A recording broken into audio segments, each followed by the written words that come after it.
Happy Pride late. It is late. Today's July. And I don't even know when this will come out. It doesn't really matter because I'm queer 24/7, 365. And I did want to I want to talk about pride, and I want to talk about queerness. And I want to talk about it in relationship to awakening and my new focus of the Wake Up Wave. So if you haven't heard, I'm doing a new podcast called The Wake Up Wave with my friend and new partner. We're just getting to know each other on this podcast. It's brilliant. And it's a metaphysical podcast about awakening. And we assert, Megan and I, that there is a wave of awakening that's happening in 2025, and that queerness is one of those waves. And the trans community in particular, that whole challenge to gender and how people are waking up to gender in ways that are just improbable are fantastic. And so I wanted to share a little bit about some of my experiences with Pride this year and some of my own awakening. And I'll continue to share off and on. I'm hoping to I don't know, e- expand on my knowing of myself as a multi-gendered human being, and AKA I just get more queer every day. But I want to start by just telling you a story about Pride. So this year, first of all, Pride, June 1st, is my birthday. So the month of Pride, that whole month is my birthday month, but it literally that month kicks off on my birthday. So I've never been asked to be a Grand Marshal of a Pride parade. However, I consider myself the Grand Marshal of Pride because my birthday is June 1st. So we kick off Pride on my birthday. Well, this year, my birthday, I happened to be driving back from my nephew's funeral. And so I didn't really get to celebrate my birthday that much. I had a piece of pie with my siblings, but my birthday was kind of a wash because I was just literally driving all day long. So the following Saturday was Pride in my town.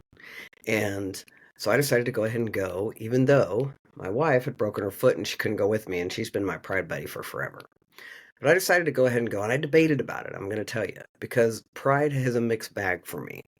I feel so grateful and happy for you young people who know nothing else besides prides. But believe me, y'all, we didn't used to have a pride parade. It used to be a march, and I was the one out front with my fist in the air. Somewhere I have a picture of myself as a young woman with my fist in the air at a human rights march, because that's what we used to do, is we would march for our own rights. And now we have a parade, and that is a very, very different celebration. And this year, with the darkness and the regime and the attack on trans people, and if you follow me a lot, I haven't had a lot to say about this lately, but please be conscious that I'm conscious that it is a dangerous time for trans people, and that's not why I've been quiet. I've been quiet because I don't want to give that regime and those nastiness any of my energy. I only give my light because I'm a big, giant, shiny light. I only give that energy to love and to things that work because I know that what we focus on gets bigger. So I haven't been focusing on all of the darkness, but please be conscious that I'm aware. I'm aware that there's over 850 LGBTQ proposed laws against me, and that people, our Congress people, are more obsessed about where I go pee versus than they care more about where I go to the bathroom than they care about whether kids in this country eat. Right? They care more about where I go pee than they do about people not having homes in our country. They care more about where I go pee than they do about a lot of other things. And I also think that that's a whole smokescreen to get you all worked up and focused on where I go pee so that they can go take away your democracy. So just so you know, while you're focusing on where I go pee, they're doing all kinds of nasty stuff behind your back. I'm aware of those things. Trust me. And that is not my focus. This year in particular, because of all that nastiness, I felt like it was important to show up at Pride. And I wanted to I just wanted to have my own day. So, the very beginning of Pride was a parade, and I attend Al Anon, and my Al Anon program is very, very important to me. It helps me kind of stay centered. And there's an Al Anon meeting that I go to every Saturday morning at 10:30. So I prayed about it, and I decided I'm going to do what I want. I'm going to go ahead and go to my Al Anon meeting. So I went to my Al Anon meeting. And while I was in my Al Anon meeting and the parade was happening, there was a deluge. And I mean deluge. It didn't just rain. If you're not from Kansas, you don't understand what a Kansas deluge looks like. It is like out of the sky falls buckets of water. I'm not kidding. You just get drenched. Well, if y'all don't know me, I hate to get wet. I really do. I mean, you know what I'm talking. Don't get, see, you make me blush. I don't like to get my clothes wet. So I don't like to get my clothes wet. So I was so delighted that I chose to go to my meeting. I really listened to my intuition and I went to my meeting because I stayed dry. And my meeting was over, and then there was about 20 minutes of rain left. And after that, it was the most beautiful day. It wasn't too hot because it had just rained. It was just gorgeous out. So I leave my meeting, I go down, I walk downtown, and I live in a small community. We're 100,000 people, but we've taken over Massachusetts Street, our main drag, and there's a big DJ booth set up and a stage, and they're going to have a drag show at like 2 o'clock, or it's supposed to be at 1:30, but it's 1:30 queer standard time, which is always minimally a half hour after they say they're going to do anything. So I meet up with one of my buddies. We go walk down to the stage, and they're playing Pink Pony Club. So Pink Pony Club, I mean, I'm sure y'all aware, it's like, basically the queer anthem these days. And my son and I sing it together all the time, and I'm an old person to be singing that song, clearly. And it's playing, and people are dancing in the streets. So even though I am 3 times the age of most of the people who are out there dancing, I go out and dance. And there's another woman who's dancing there too, and she's close to my age. So there's us two old people, well, these young people, and we are dancing to Pink Pony Club. I had a blast. It was just so much fun, feeling all the gayness. After it's over, I high five this woman. And I'm like, hey, high five to the old people. And she says to me, "You're Jay Pryor." And I say, "Yes, I am." And she says to me that she heard me speak at the local high school, and so did her son, back in like 2016. And I was like, "Yeah, I did speak. I remember that." And she said that her son was a young trans guy at the time, and that hearing me speak was a complete game changer for him.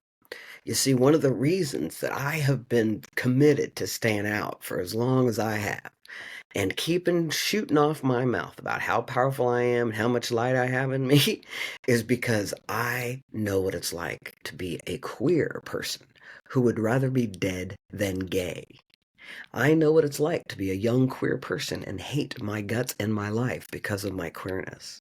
And I never want a younger person to feel that way. I want them to understand that it gets better and it can be powerful, and you can be a powerful, loving, amazing human and still be a trans queer person. And back in 2016, a lot of young people did not know that. Their only example of trans people is what they saw on TV, which is always giving you the worst of the worst of the worst of us and our situations. Those of us who are beat up, and they never show any of us that are being massively successful. So this woman tells me that I basically changed her life and her family's life and her son's life. And so, of course, I get emotional because you know me, I'm a big old girl that's going to cry anytime something like that happens. So I start crying. There had been this guy walking around with a camera, and he comes over, and turns out this is her husband. So, and his name is Petey. So I want to give a huge shout out to Petey Romero. Oh my God. This guy comes over. He's a beautiful Italian man, and she introduces him and says, "This is the guy who Evan heard speak when he was in high school." He looks at me and he starts crying. So he and I are like, "Oh," and she was like, "Oh wow, okay." People crying in the streets, and oh gosh, it was just perfect, right? It was just such another check mark, perfect part of Pride. I got to get acknowledged as a trans person who's there for younger people. And sometimes that's hard for me to take in because even though that's who I want to be and what I've always been, it's like, it's really not me. I always think love is working through me. And it felt so good to know that this young guy, he's 25 years old, he's transitioned, he's thriving, and like he's got these great parents, they're supportive.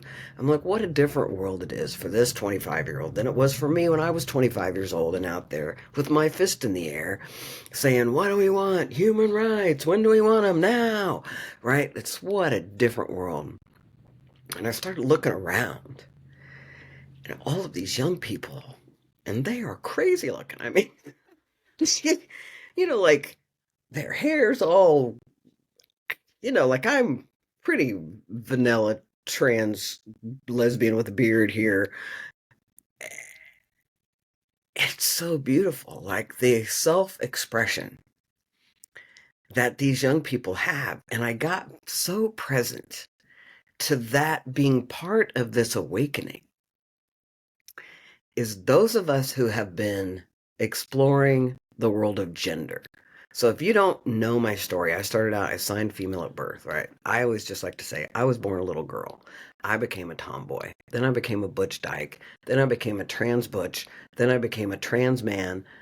Then I became a non-binary, and now the whole time I had been non-binary. Like if we just take the word non-binary, you can go chick chick chick chick chick chick chick. I've always been non-binary. I've always been a genderqueer. And the history of my life, right, goes from woman skin to testosterone, which made me very man skin and gave me white male privilege and the privilege that I still walk around with because people still think I am. Then I want off testosterone. I kept my female parts, so I've got all female body, and I started my period. I went through menopause. Like I have had a journey with gender. And what I got to see at Pride was we've uncorked something. Like this is the wake up wave part. This is the awakening part for me of queerness is that we have hit a tipping point, I think, where we've uncorked weirdness and gender fluidity in a way that you can't stop it. You can't put that toothpaste back in that tube. We're already out. Like there's nothing you can do about it.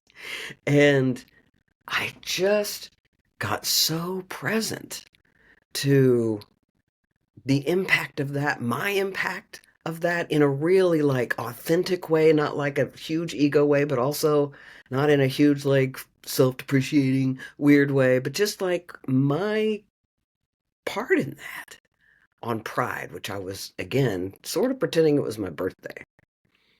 After that happened, I got to watch the drag show, and one of the drag queens is the child of one of my best friends. And I have known that child and I know her history. And I'm not going to tell her story. I hope that she'll come and tell her story sometime on our show.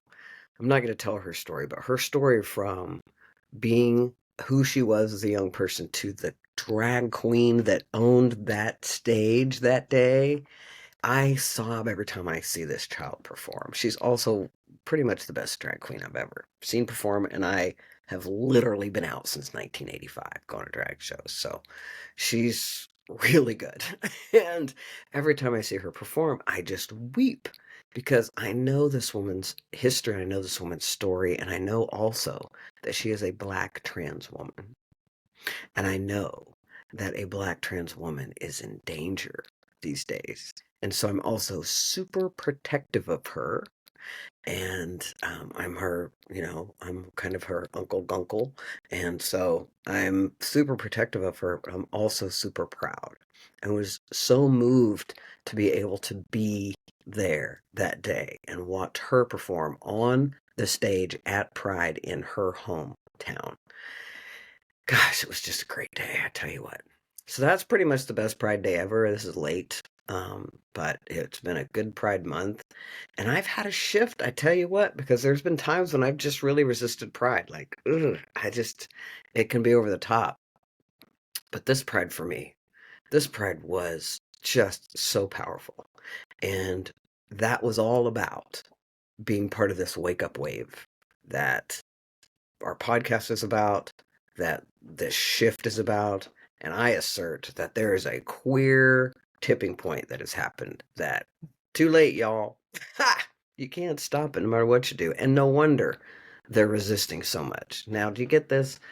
We talk a lot about in the coaching profession, and those of you who follow me as a coach know we talk about what you resist persists. Remember, what you focus on gets bigger, and what you resist persists.